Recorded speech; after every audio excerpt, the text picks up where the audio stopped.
ಹಲ್ಕೋಡ್ ಹನುಮಂತಪ್ಪ ಅವ್ರು ಹೇಳಿದ್ರು ಕರ್ನಾಟಕದ ಕಿರೀಟ ಅಲ್ಲ, ಭಾರತ ದೇಶದ ಕಿರೀಟ ಅವರು.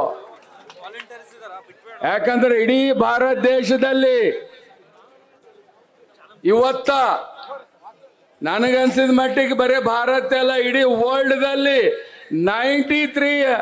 93 ವಯಸ್ಸಲ್ಲಿ ಇವತ್ತಿಗೂ ಪಾರ್ಲಿಮೆಂಟ್ ಮೇಲೆ ಹೋಗಿ ಕರ್ನಾಟಕ ಬಗ್ಗೆದಾಗ ದೇಶ ಬಗ್ಗೆದಾಗ ಟೇಬಲ್ ತಟ್ಟಂತ ವ್ಯಕ್ತಿ ಯಾರ ಇದ್ರೆ ಅದು ಸನ್ಮಾನ್ಯ ದೇವೇಗೌಡರು ಬಂಧುಗಳೇ. ನಾವು ನೋಡಿದೀವಿ, ಯಾರ ಮಾಜಿ ಪ್ರಧಾನಿಗಳು ಟಿವಿದಾಗ ಬಂದ್ರೆ ದವಾಖಾನಿಗೆ ಹೋದ್ರೆ ಬರ್ತಿತ್ತು. ಆದ್ರೆ ನಮ್ಮ ಮಾಜಿ ಪ್ರಧಾನಿಗಳು ಯಾವತ್ತು ಮನೆ ಕುಂತವ್ರಲ್ಲ. ಅವರು ಯಾವಾಗ ಜನರ ಸಂಕಷ್ಟದಲ್ಲಿ ಇರ್ತಾರ ಅವತ್ತೇನದಲ್ಲ ಹೊರಗಡೆ ಬಂದು ಇವತ್ತು 4 ದಿವಸ ಮೊದಲ ಪ್ರಧಾನಿ ಸನ್ಮಾನ್ಯ ಮೋದಿಜಿಯವರಿಗೆ ಗೋದಾವರಿ ನೀರಿನ ಬಗ್ಗೆ ಏನದ ಲೆಟರ್ ಬರ್ದಿ ಅವ್ರ ಗಮನಕ್ಕೆ ತಂದಂತ ವ್ಯಕ್ತಿ ಇದಾರ ಅವರು. ಹಾಗಾಗಿ ಬಂಧುಗಳೇ, ಇವತ್ತ ನಮಗ್ ಒಂದು ಖುಷಿ ಏನಂತಂದ್ರೆ ಇವತ್ತೇನು ಕೇಂದ್ರದಲ್ಲಿ NDA ಸರ್ಕಾರ ಇದೆ, ನಿಮ್ಮ ನೆಚ್ಚಿನ ನಾಯಕರು ಸನ್ಮಾನ್ಯ ಕುಮಾರಸ್ವಾಮಿ ಅವರು ಅಲ್ಲಿ ಮಂತ್ರಿಗಳಾಗಿದ್ದಾರ. ನರೇಂದ್ರ ಮೋದಿಜಿಯವರ ನೇತೃತ್ವದಲ್ಲಿ ಇವತ್ತು ಕುಮಾರಸ್ವಾಮಿ ಅವರು ಏನು ಬೃಹತ್ ಮತ್ತು ಉಕ್ಕಿನ ಮಂತ್ರಿ ಇದಾರ ಇವತ್ತು ಕರ್ನಾಟಕ ರಾಜ್ಯದಲ್ಲಿ.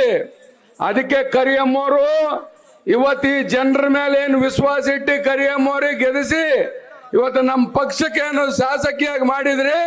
ಇವತ್ತು ನಿಮ್ಗೆಲ್ಲ ಧನ್ಯವಾದ ಹೇಳ್ತೀವಿ.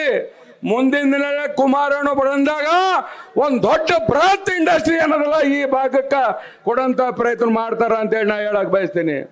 ಅದೇ ರೀತಿ ಒಂದು ಖುಷಿ ಆಗುತ್ತೆ, ಇವತ್ತ ಯುವ ಮುಖಂಡ ನಿಖಿಲ್ ಕುಮಾರಸ್ವಾಮಿ ಎಲ್ಲರೂ ಅಂತಿದ್ರು ಏನಪ್ಪ ಕುಮಾರಸ್ವಾಮಿ ಬರೇ ಬೆಂಗಳೂರು ಅಲ್ಲಿ ಇಲ್ಲಿ ಚನ್ನಪಟ್ಟಣ ರಾಮನಗರ ಅಷ್ಟಕ್ಕೆ. ಆದ್ರೆ ಇವತ್ತು ಕುಮಾರಸ್ವಾಮಿ ಅವರು ಅಲ್ಲಿ ಕೇಂದ್ರದಲ್ಲಿ ಇಡೀ ದೇಶ ನೋಡ್ಕೋತಾ ಇದ್ರೆ ಇವತ್ತು ನಿಖಿಲ್ ಕುಮಾರಸ್ವಾಮಿ ನಾ ಕರ್ನಾಟಕ ನೋಡ್ಕೋತೀನಿ ಎಂಬ ನಿಟ್ಟಿನಲ್ಲಿ ಹುಮ್ಮಸ್ನಿಂದ ಹೊರಗಡೆ ಬರ್ತಾ ಇದಾರ. ಇದು ನಮ್ಮ ಪಕ್ಷಕ್ಕೆ ನಿಜಕ್ಕೂ ಒಂದು ಸಂತೋಷ ಸುದ್ದಿ ಅಂತ ಹೇಳಕ್ ಬಯಸ್ತೀನಿ. ಅದೇ ರೀತಿ ಮುಂದಿನ ದಿನಗಳಲ್ಲಿ ಇನ್ನೂ ಹೆಚ್ಚಿನ ಕೆಲಸ ಮಾಡಿ ಅನ್ನೋದಲ್ಲ ಇವತ್ತು ಜನರ ಪರವಾಗಿ ಸೇವೆ ಸಲ್ಲಿಸೋಣ ಅಂತ ಹೇಳಿ 2 ಮಾತು ಮುಗಿಸ್ತೀನಿ. ನಮಸ್ಕಾರ. ಜೈ ಹಿಂದ್, ಜೈ ಕರ್ನಾಟಕ. ನ್ಯೂಸ್ ಫಸ್ಟ್ ನಿರ್ಭೀತಿಯಿಂದ ನಿಮ್ಮ ಪರವಾಗಿ.